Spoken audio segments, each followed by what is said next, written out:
morning, Your Excellency, the Cabinet Ministers, ladies and gentlemen. My name is Jyoti Vij, Director General FICCI, and it is my great pleasure to moderate this session this morning.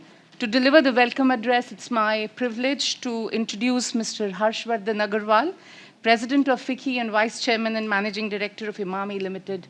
Over to you, Mr. Agarwal. Good morning, everyone. His Excellency President of Philippines, Mr. Ferdinand Marcos Jr., Ms. Christina Roque, Honorable Secretary of Trade and Industry, Republic of Philippines, His Excellency Mr. José Francisco Ignacio, Ambassador of the Philippines, other senior members, ministers of Philippines present here, our Honorable Minister of Commerce and Industry, Sri Piyush Goyal ji, Sri Pabitra Margarita ji, Minister of State for External Affairs, Honorable Ambassador of India to Philippines, Mr. Harsh Jain, distinguished delegates, esteemed business leaders, ladies and gentlemen. Good morning. It is my great honor and privilege to extend a very warm welcome to His Excellency President Marcos Jr. and his distinguished government industry delegation on behalf of the Federation of Indian Chambers of Commerce and Industry. We are deeply honored by Your Excellency's presence today, which is a strong testament to the Philippines' commitment to advancing economic ties with India. It is equally reflective of the growing importance of our bilateral relationship, which has evolved significantly in recent years. India and the Philippines share a relationship grounded in mutual respect, shared democratic values, and a growing convergence of economic interest. As two of Asia's fastest growing economies, we are uniquely positioned to unlock the potential of our partnership across a wide range of sectors, from infrastructure and pharmaceuticals to digital technology, automotive, agro-food processing, clean energy, and innovation-driven enterprises. Prime Minister of India, Sri Narendra Modi ji, has given us a vision of Viksit Bharat by 2047. Similarly, we are aware, President Marcos, that you had launched in 2024 Bagong Pilipinas, or New Philippines campaign that focuses on an all-inclusive plan for economic and social transformation. Today's CEO Roundtable provides a valuable platform for open and constructive dialogues between our business communities. Indian companies are inclusively looking at Philippines not only as a key Asian market, but also as a strategic partner in their regional growth strategies. Already, Indian investment is valued at around $5 billion in the Philippines, mainly in the area of IT and ITS, pharmaceuticals and healthcare, yarn and textiles, chemicals, automobiles, agriculture, and others. Similarly, India, with its scale, skilled talents, investor-friendly policies, and vibrant entrepreneurial ecosystem, offers Philippine businesses a compelling proposition for collaboration and expansion. We hope that the discussion today will translate into tangible outcomes, whether through new joint ventures, enhanced trade flows, or greater mutual understanding of business environments and regulatory frameworks. Your Excellency, we deeply value your leadership and vision for economic transformation in the Philippines, and we look forward to continuing this dialogue in the spirit of partnership and progress. FICCI, as the Secretariat of the Asian Indian Business Council, remains fully committed to advancing economic engagement with the Philippines and the broader Asian region. With that, I once again extend a warm welcome to you, His Excellency President Marcos, and all of you, and look forward to a productive discussion. Thank you so much. Thank you, Mr. Agarwal, Thank you so much for highlighting the bilateral trade and investment opportunities between the two countries. I would now like to invite our long-standing MOU partner, Mr. Rex Daryanani. He's the chairman of Federation of Indian Chambers of Commerce of Philippines. Over to you, Mr. Daryanani. His Excellency Ferdinand Romualdez Marcos Jr., President, Republic of the Philippines, honorable secretaries and ministers from both the Philippines and India, His Excellency Josel Ignacio, Ambassador of the Philippines to India, His Excellency Harsh Kumar Jain, Ambassador of India to the Philippines, office bearers of both the governments of India and the Philippines, officers of FICCI India and FICCI Philippines, members of the business delegation and captains of industry from both India and the Philippines, distinguished guests, ladies and gentlemen, namaste and mabuhay. On behalf of the Federation of Indian Chambers of Commerce Philippines, I would like to express our deepest gratitude to President Marcos and the members of the Cabinet for being here with us at this most important business roundtable meeting. It is truly an honor to address this distinguished gathering today. I extend my warmest greetings and heartfelt gratitude for the opportunity to speak at this historic state visit. Your Excellency, under your leadership, the Philippines has demonstrated remarkable resilience, dynamism, and an unwavering commitment to fostering economic growth and prosperity. Your vision of a bagong Pilipinas, a new, stronger Philippines, has inspired confidence not just within our nation, but across the region and among the global business community. Over the past years, we have witnessed how your administration has prioritized infrastructure, development, digital transformation, renewable energy, manufacturing, and agricultural modernization, sectors that are key drivers of sustainable growth. Your government's steadfast efforts to improve ease of doing business, streamline investment policies, and open new opportunities for foreign partnerships have created a fertile environment for investors. As a longtime participant and first-hand witness to the Philippines business landscape, I can confidently say the Philippines is not just open for business, it is ready for partnerships, innovation, and shared success. What makes the Philippines truly exceptional is not just its strategic location or its abundance of resources, but its people. Highly skilled, English-speaking, adaptable, and among the most hospitable in the world. For Indian investors and businesses, this creates a natural synergy. We share common values of hard work, entrepreneurship, spirituality, and strong family and community ties. This cultural closeness makes the Philippines not just a market, but a second home for Indian businesses.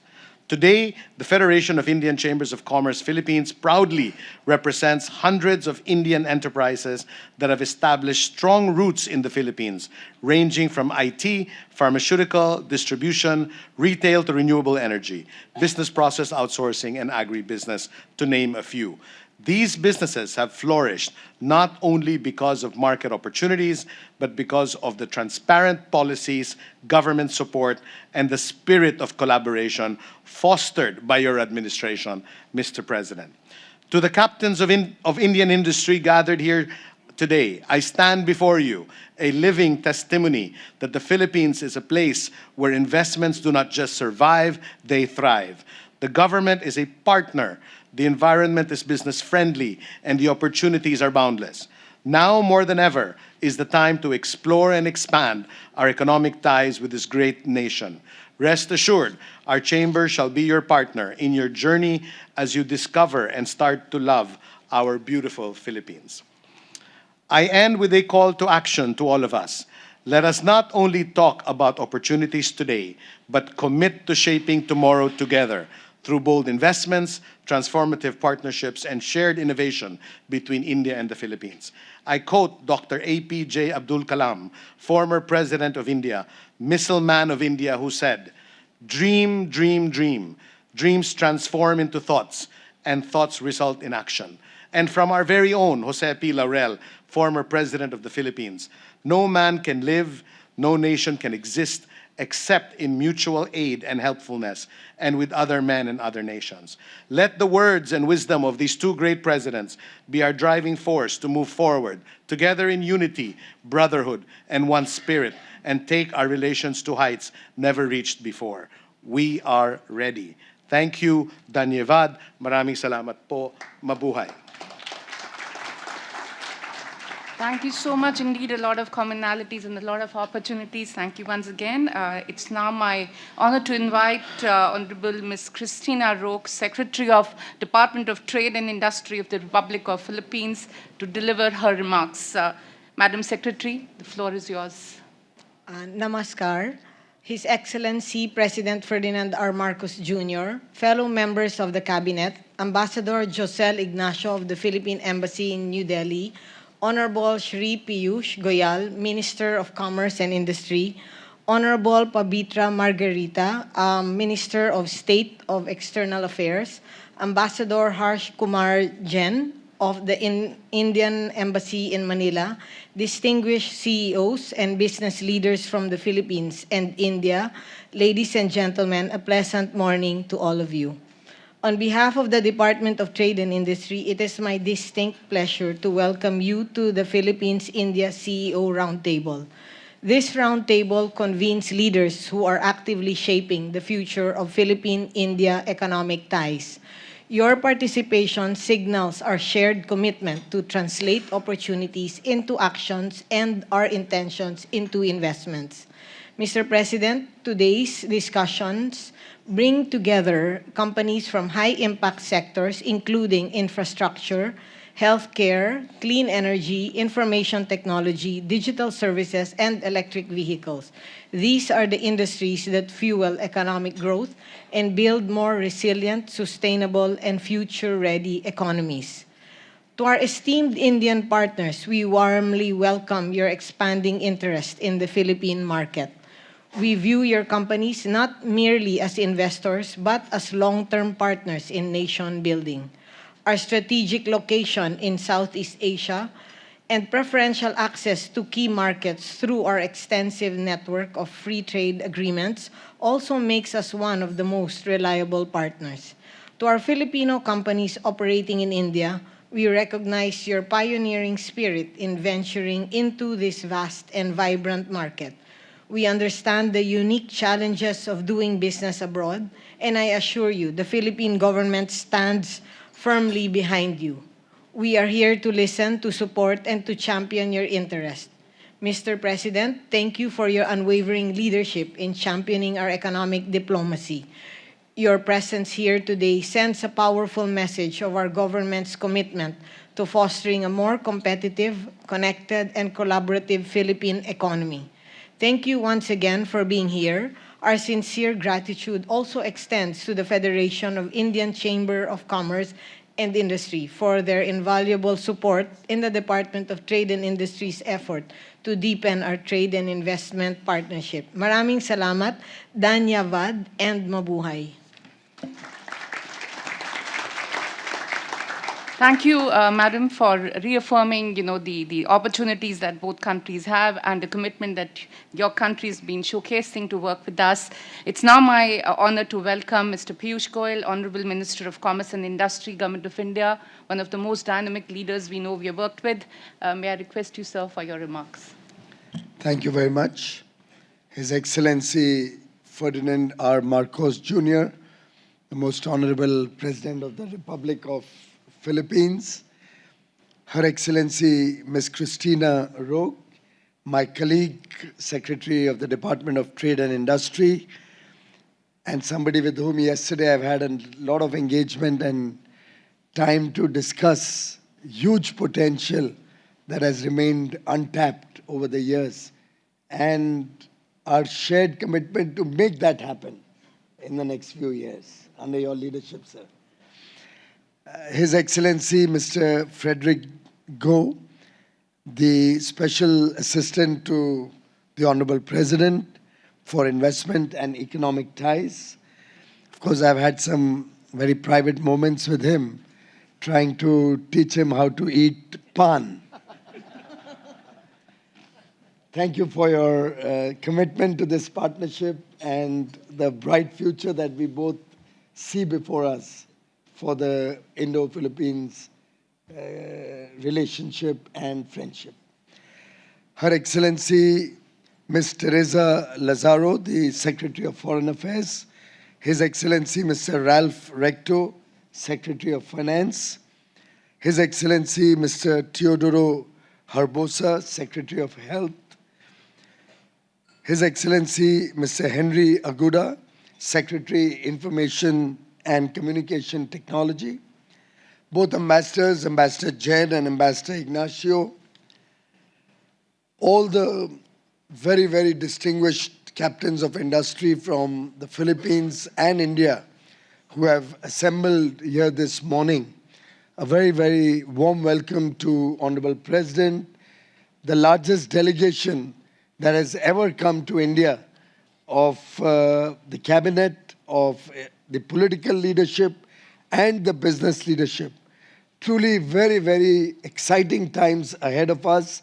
Thank you very much, Mr. President, for your leadership and for this demonstration of the importance of the Philippines-India partnership. Your presence clearly affirms to all of us your commitment to elevating this economic engagement yesterday, which we have collectively elevated it to a strategic partnership. And as the Honorable Prime Minister said yesterday, India and Philippines are friends by choice, partners by destiny. We are celebrating 75 years of unwavering friendship, diplomatic relations, and can clearly see the huge potential before us in the years to come. Yesterday, there was also mention about our ancient ties, civilizational ties, our cultural and traditional ties. I believe Ramayana, our epic and something we all swear by, the Ramayana is known as Maharadhya Lavana in Philippines. And I think it very clearly resonates with our desire to act east, the Prime Minister's vision to strengthen the Mahasagar relationship. And I'm sure this visit will be a milestone visit, setting the agenda for very, very strong ties between the governments, between businesses, and between the people of our two nations. Friends, we are all looking forward to hear the CEO's experience and your recommendations, how we can expand this relationship on the economy and business, trade and investment front. Frankly, the bilateral trade today is abysmally low. And I do believe that when we are starting from a low base, our ambitions, our dreams, our desires, our plans should be huge. And therefore, while typically one would look at a relationship where we are saying we are growing our business with 10% or 15%, I think this is one partnership where we should only aim for exponential growth. We should not be satisfied with incremental growth at all. And this visit, I hope, will give the necessary momentum. Over the last 24 hours of engagements, the Honorable President has truly struck a chord with the leadership in India at all levels.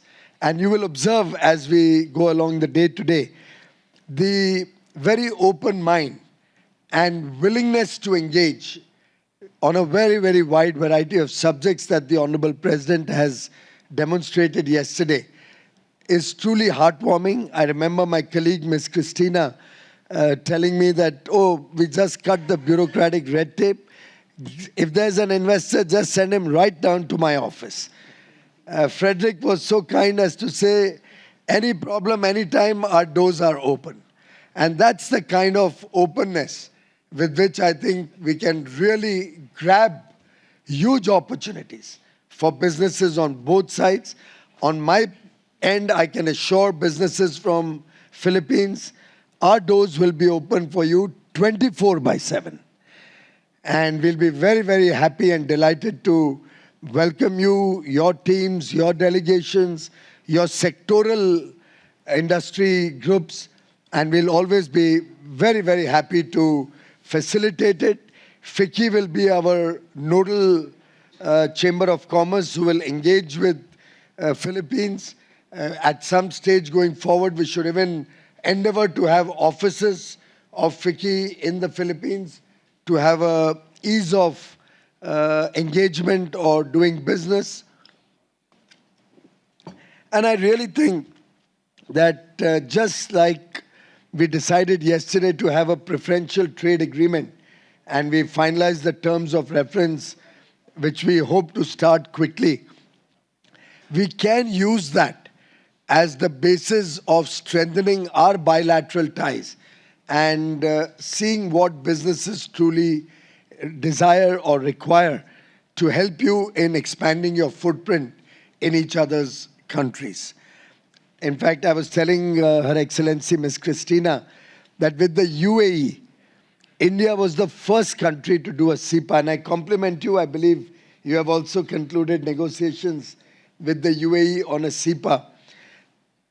But what I was telling her was that we finished the CEPA negotiations with UAE in flat 90 days from start to finish. The day we launched to the day we signed formal legal documents of a completely well-negotiated comprehensive economic partnership, which to date, it's now probably 3 years or more, 3.5 years, to date has only helped us to grow our relationship. Even the press in both countries has not been able to find fault with it.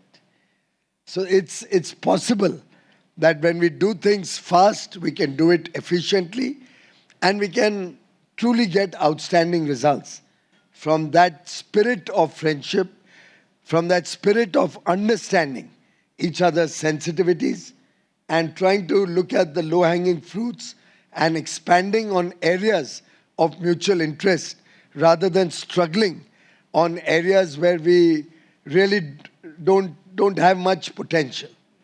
And I think sky is the limit, as Mr. Daryanani was saying. There's a lot of work we have ahead of us.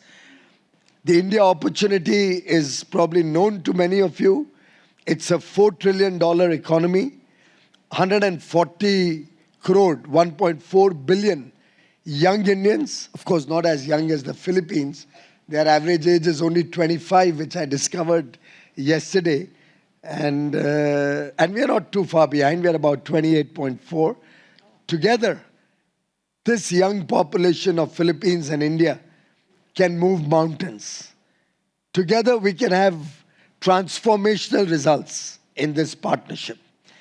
And I think as we move towards becoming the third largest economy in the world in the next couple of years, as we take this economy from 4 trillion to 30 trillion, 35 trillion by 2047, which is our commitment to the people of India, for which the whole roadmap has been laid down.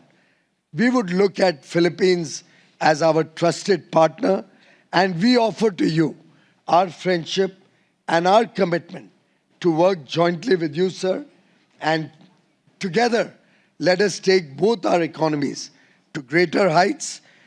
Let us work together in areas of collaboration like healthcare, pharmaceuticals, information technology, science and innovation. Agriculture is another area where we can work together. I'm hoping that both our agriculture ministers will meet later today in the evening. There's a vast potential. There's huge excitement. The ball is now in your court, friends. You have to live up to the political commitment, because ultimately it's the business world which has to act and which has to take this engagement to the next level. I would urge all of you, look at the huge potential, perform to encash that potential, and work with a sense of purpose so that we don't let any opportunity by.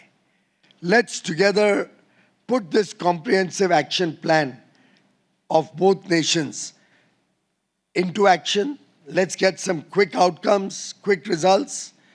Let's create a digital and innovation bridge between the two countries. Let's make tourism grow. That's the way the people-to-people engagement will grow. I'm grateful to the Philippines for their announcement yesterday for visa-free entry to Philippines. I think the fees of visa has been waived by India also. And direct flights are planned between Manila and India. We are looking at the next frontier of this partnership from oceans to outer space. And that's what we have come here to invite all business leaders to engage in. I am confident that the outcomes of today's engagement will contribute to our collective goal, India's goal of Viksit Bharat, a developed and prosperous nation by 2047, and the Honorable President's plan for economic and social transformation, Bagong Filipinas. Together, let this be the blueprint of our successful journey. Thank you very much, Mr. President.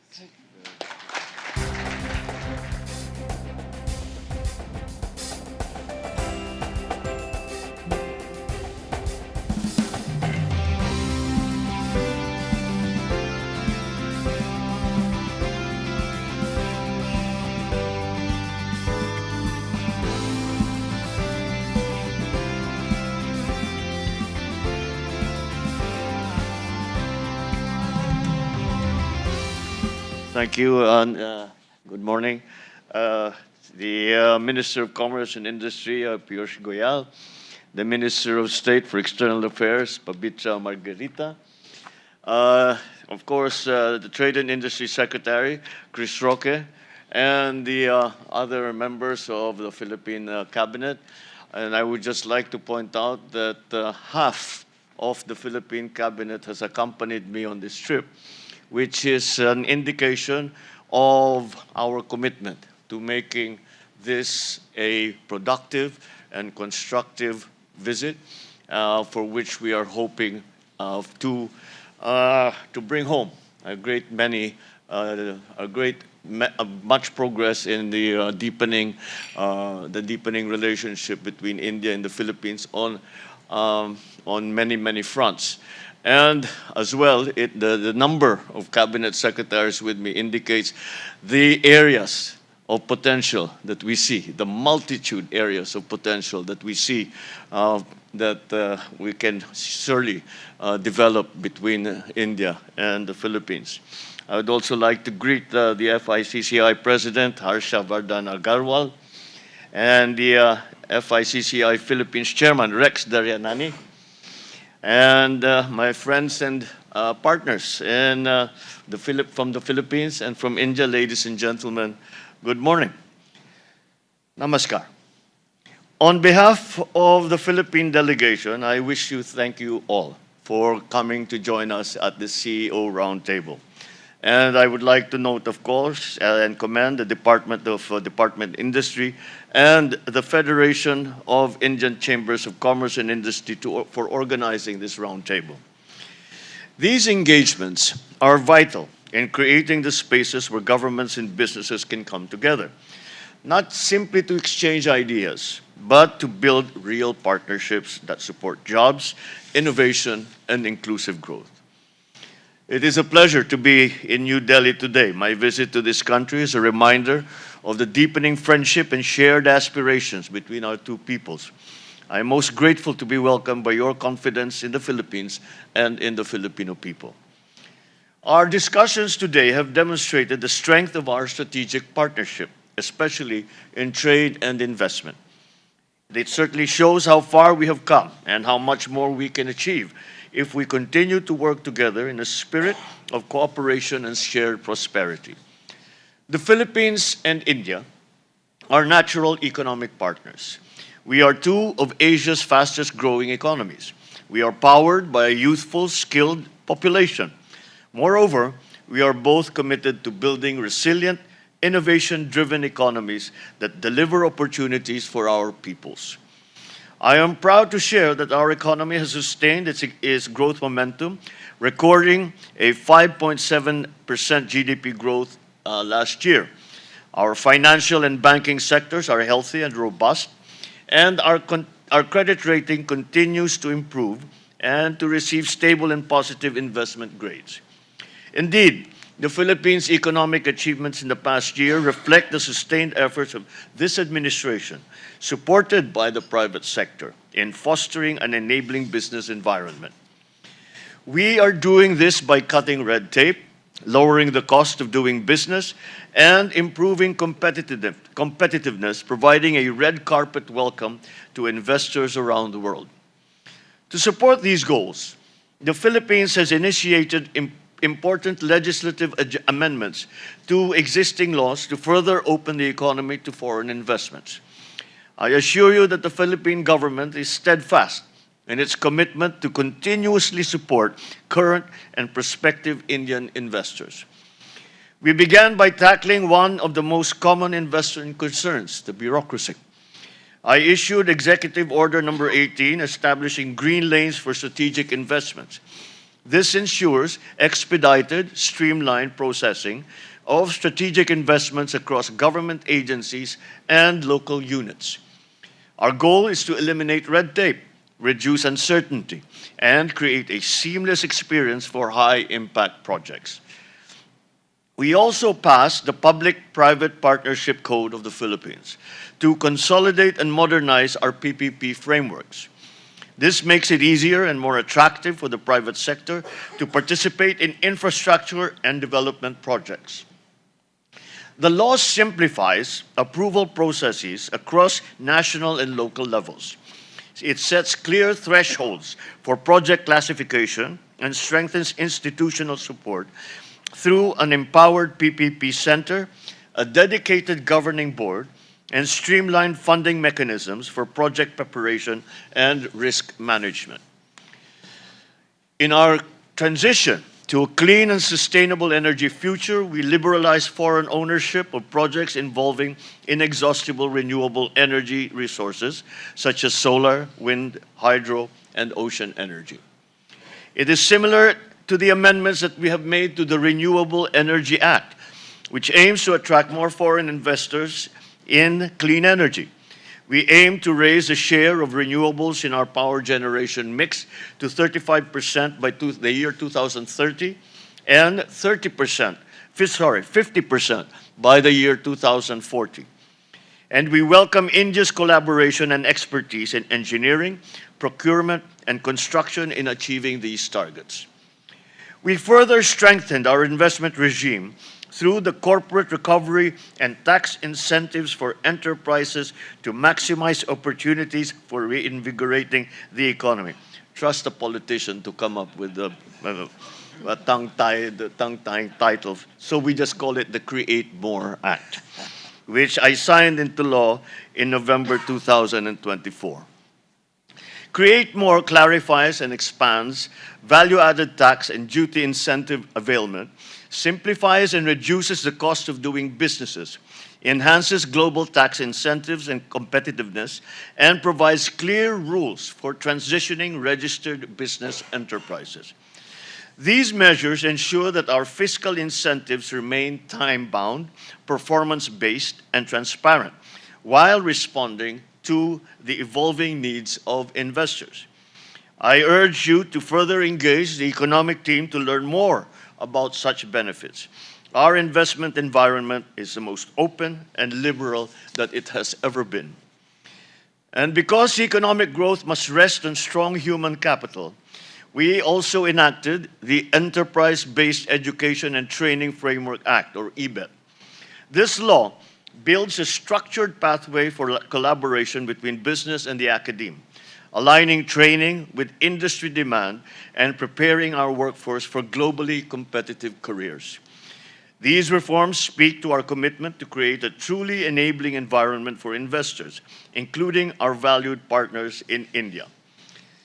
We are encouraged by the growing momentum in our bilateral trade, which reached $3.3 in 2024 and 2025, but which Minister Goyal and I agree is much too small and has a great deal for his exponential growth, as he has brought it up earlier.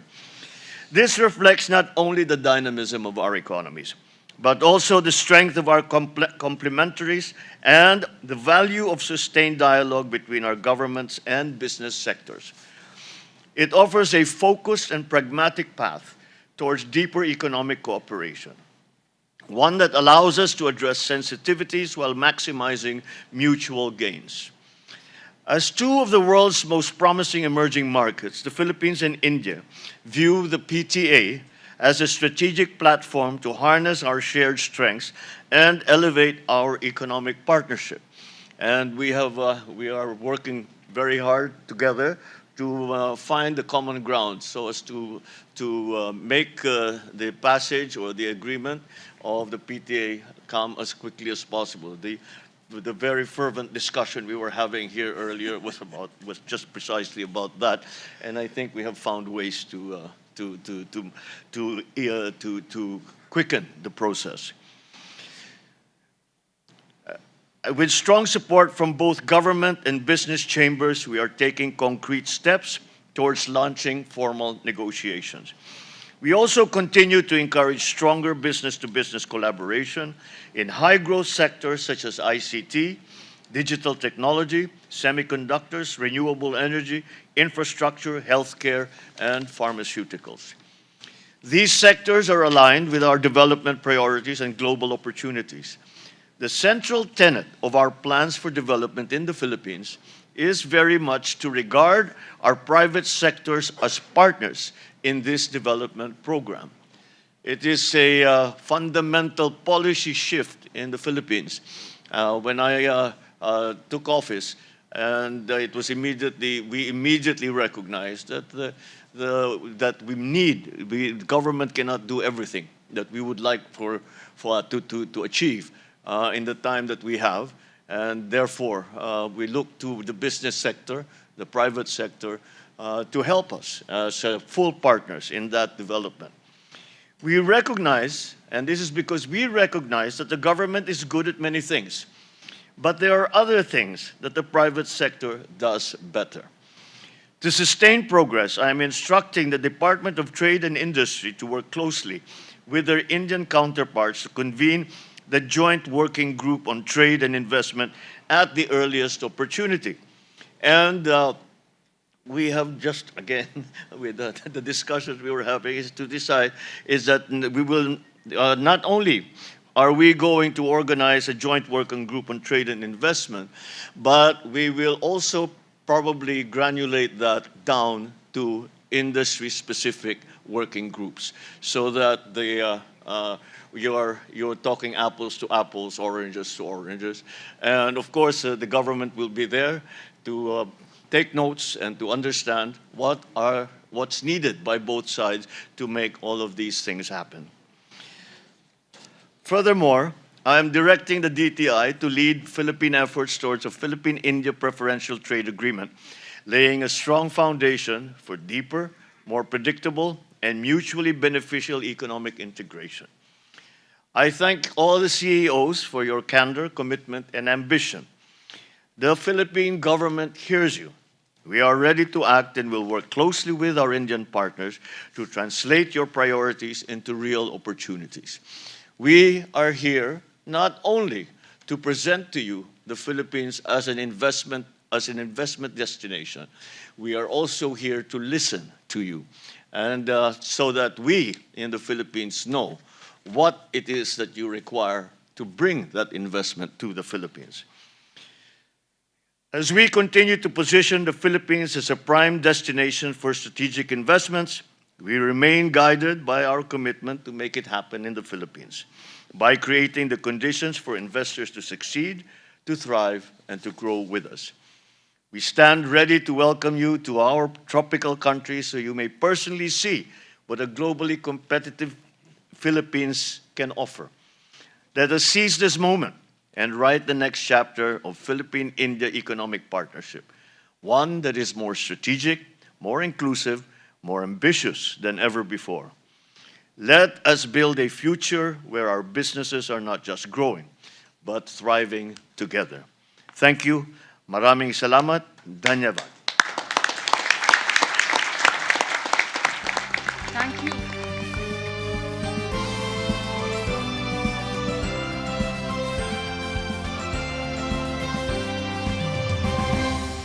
think the Philippines-India CEO Roundtable could not have come at a more important time. In the context of the IT-BPM industry, India and the Philippines are the world leaders in delivering customer experience across many domains like banking, financial services, healthcare, technology to all our global customers. So I think there's a lot of ways to complement each other's strength. India brings technology, and the Filipino digital workers deliver customer experience across different domains. So I think there's a opportune time to work together. All the Indian BPO companies are successful in the Philippines, and we'd like to see even more business.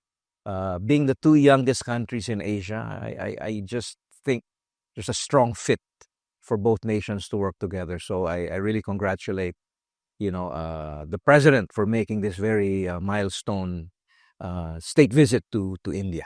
Okay, so my business, Cost Plus Inc., basically we work with the University of Philippines and we're developing new technology batteries. And we work with the National Electrification Administration and we've lit up more than 45,000 houses off-grid. But that's not the only thing we do. We also lit up a school off-grid. And the president was there for the inauguration of this school. So our goal is actually to light up maybe 2,000 schools and over maybe 300,000 or 400,000 houses.